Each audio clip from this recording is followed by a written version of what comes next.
got a big roll coming up in. Up to it, I don't know. You measure it and cut it out, or? Well, yeah.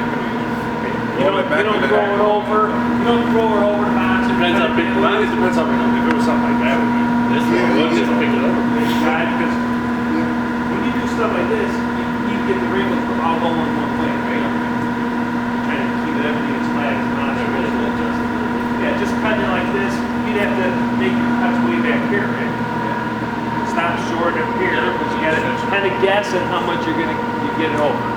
And most of the time, what you're gonna have is gonna cut too big, right? You're gonna have big slices hanging out over there, right? And then you end up putting patches on and all that, so it makes extra work, right? So, but yeah, if you guys do it the other way,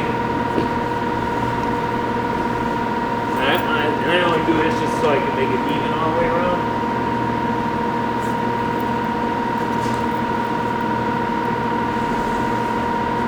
Alright, so I got enough, just material even all the way around. So if you had a whole big, line of boxes or pipes, right, just take your one measurement, right, get you 11.5. And that's all you're kind of doing is just transferring that to the sheet, right? That's how you guys do it. And then just exit out from corner to corner, right? Here's your corner.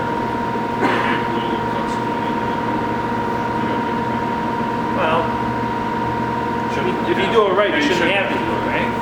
So just make your cuts, and then you can go ahead and just flip it right over. Alright? If you're doing a box like that one, right? Here's your rows right here, right? You can still do that box the same way. Let's say this rubber was backed up, to here. Here's your line curved up here, and you can't get it up to that curve to get more penetrations in the way, right? So again, it's just the same way. That measurement from the back side to your sheet, right? It's 15.5. Okay. Again, that's just your back side, and then you gotta just transfer that way, right? Which was our 11.5. So basically the same thing. You're just doing it a little different. That's all. This is not up to the piece yet. So you make measurements all down the line if you want it. So if you had a whole row of boxes of pipes, you can do it all the same way. Pipes up here, you can do it the same thing. Take the measurement from the back side to your sheet. Orange pipe, transfer it up there, cut your round hole. You always want to turn up about 1 inch on the pipes. If you can, keep it nice and tight.